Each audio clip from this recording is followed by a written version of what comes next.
In the earlier videos, we learned how to write the equilibrium constant expression or law of mass action for a given balanced chemical equation.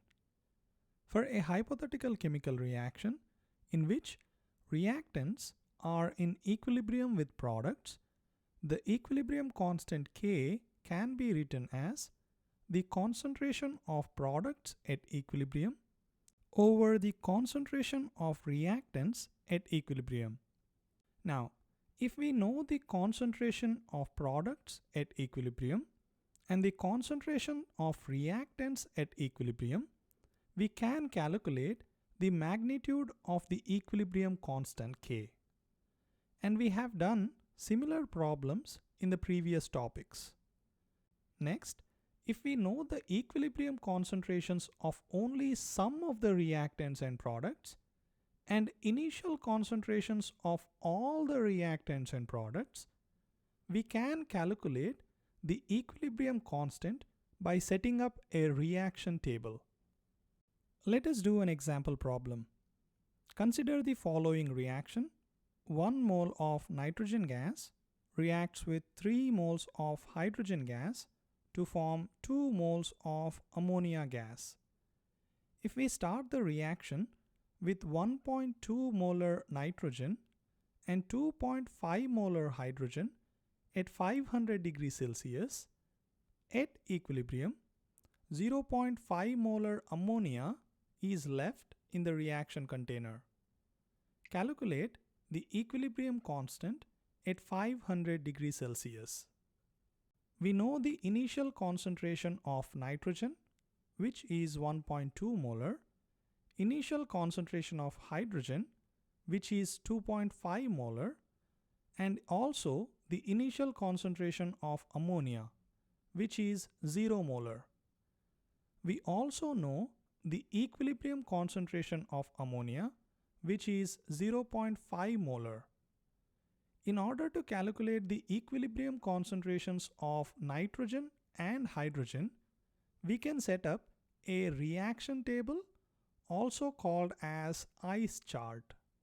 A reaction table or ICE chart shows the balanced equation, the initial concentrations of all the reactants and products, the changes in these quantities during the reaction occurs, and the equilibrium concentrations of all the reactants and products.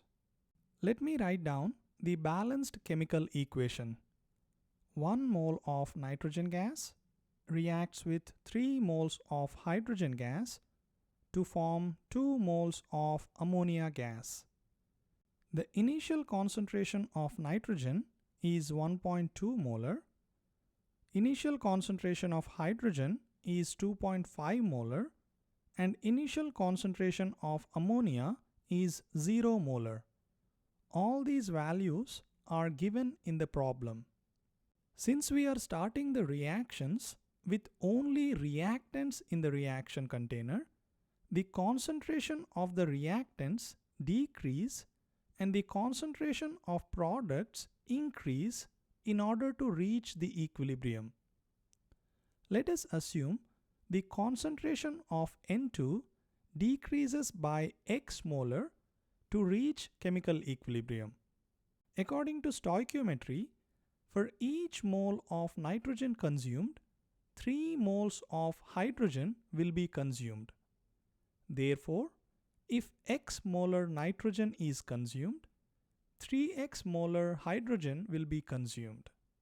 Similarly, for each mole of nitrogen consumed, we get 2 moles of ammonia made according to stoichiometry. Therefore, for X molar hydrogen consumed in the reaction, 2x molar ammonia is made. At equilibrium, we have 1.2 minus X molar nitrogen, 2.5 minus 3x molar hydrogen, and 2x molar ammonia. In the problem, we are given with the equilibrium concentration of ammonia, which is 0.5 molar. We can calculate the value of X by equating 0.5 molar with 2x, which is the equilibrium concentration of ammonia. If we solve for it, we get x is equals to 0.25 molar. Now, to calculate the equilibrium concentrations of N2 and H2, let us plug in the value of x in the equilibrium concentrations. The equilibrium concentration of N2 is equal to 1.2 minus x molar, and x is 0.25. If we do the math, we get 0.95 molar. Similarly, the equilibrium concentration of H2 is equal to 2.5 minus 3x molar, or 2.5 minus 0.75 molar. If we do the math, we get 1.75 molar. Now, we know the equilibrium concentrations of all the reactants and products. Let us calculate the equilibrium constant. For this reaction, the equilibrium constant K is equals to the concentration of ammonia power 2 divided by the concentration of nitrogen times the concentration of hydrogen power 3. All these concentrations are at equilibrium. Let us now plug in the equilibrium concentrations that we calculated earlier. The concentration of ammonia at equilibrium is 0.5 molar. The concentration of nitrogen is 0.95 molar, and the concentration of hydrogen is 1.75 molar. If we do the math, we get the equilibrium constant K is equals to 0.049. The next type of problem that we are going to learn is to calculate the equilibrium concentrations of reactants and products from the equilibrium constant value and the initial concentrations of reactants and products. This is one of the most important skills that we will learn in this chapter. There are three different subcategories of problems. One is calculations involved with intermediate K value, and calculations involved when the K value is extremely small, and calculations with extremely large K value. First, let us discuss an example with intermediate K value. 1.0 atmospheres of hydrogen gas is mixed with 0.50 atmospheres of iodine gas at 500 degrees Celsius, and the following reaction is allowed to come to equilibrium. 1 mole of hydrogen gas reacts with 1 mole of iodine to form 2 moles of HI gas. The Kp for the given reaction is 55 at 500 degrees Celsius. What are the final pressures or equilibrium pressures of hydrogen gas, iodine gas, and hydrogen iodide gas? The initial pressures of all the reactants and products are given, along with the equilibrium constant Kp, and we need to calculate the equilibrium pressures of all the reactants and products.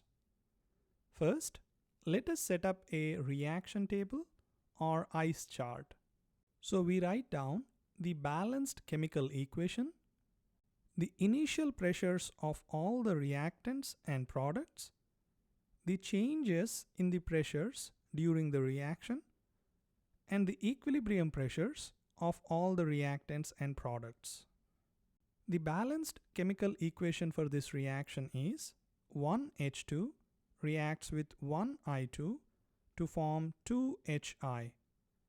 We have the initial pressure of hydrogen as 1 atm, and initial pressure of iodine is 0.5 atm, and the initial pressures of HI is 0 atm. Let us assume X is the decrease in the partial pressure of hydrogen gas before reaching the equilibrium. According to stoichiometry, for each mole of hydrogen gas consumed, 1 mole of iodine gas is also consumed.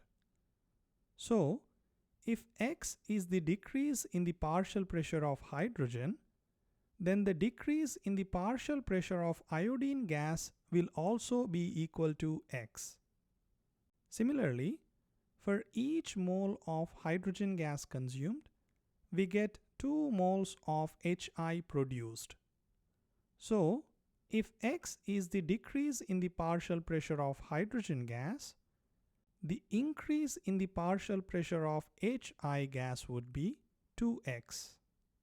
So the equilibrium pressure of hydrogen gas is 1.0 minus X, and the equilibrium pressure of iodine is 0.5 minus X, and for HI it is 2X. So if we know the value of X, we can calculate the equilibrium concentrations, or in this case equilibrium pressures, of all the reactants and products. In order to calculate the value of X, let us set up the equilibrium constant expression for it. The equilibrium constant Kp for this reaction is equal to the partial pressure of HI at equilibrium power 2 divided by the partial pressure of hydrogen at equilibrium times partial pressure of iodine at equilibrium. The partial pressure of HI is 2X and the partial pressure of hydrogen is 1.0 minus X and the partial pressure of iodine is 0.5 minus X. This should be equal to Kp, that is 55.0. If we simplify this, we get the following equation: 51x squared minus 82.5x plus 27.5 is equals to 0. This is a quadratic equation, and if we solve for it, we are going to get two values or two solutions for x. For this quadratic equation, the two values are x is equals to 1.149 and x is equals to 0.470. So, which one is the correct value for x? In order to determine the correct value for x, let us plug in both the values of x into the equilibrium pressures of all the reactants and products to see if it makes sense. So here I copy the reaction table from the previous slide. If I substitute x is equals to 1.149 in the equilibrium pressures of all the reactants and products, I get the partial pressure of hydrogen as minus 0.149 and the partial pressure of iodine as minus 0.649 and the partial pressure of HI as 2.298. If I substitute x is equals to 0.470, we get the partial pressure of hydrogen is 0.53 and partial pressure of iodine is 0.03 and partial pressure of HI is 0.94. Now, if we substitute x is equals to 1.149, we are getting the equilibrium pressures of hydrogen and iodine as negative numbers, which doesn't make any sense. Therefore, we can conclude that the true value of x is 0.470 and the equilibrium pressures of hydrogen, iodine and HI are 0.53, 0.03 and 0.94 atmospheres respectively. Are these values true equilibrium pressures of hydrogen, iodine and HI? We can verify these. If these are indeed equilibrium partial pressures of hydrogen, iodine, and HI, if we substitute these values into the equilibrium constant expression and simplify them, we should get an answer equal to the equilibrium constant. Let us do that. Kp for this reaction is partial pressure of Hi power 2 divided by partial pressure of H2 times partial pressure of I2. Let us plug in the values. The partial pressure of Hi is 0.94 atmospheres and the partial pressure of H2 is 0.53 and partial pressure of I2 is 0.03 atm. If we do the math, we get Kp is equals to approximately 55.0, which is the given value of equilibrium constant.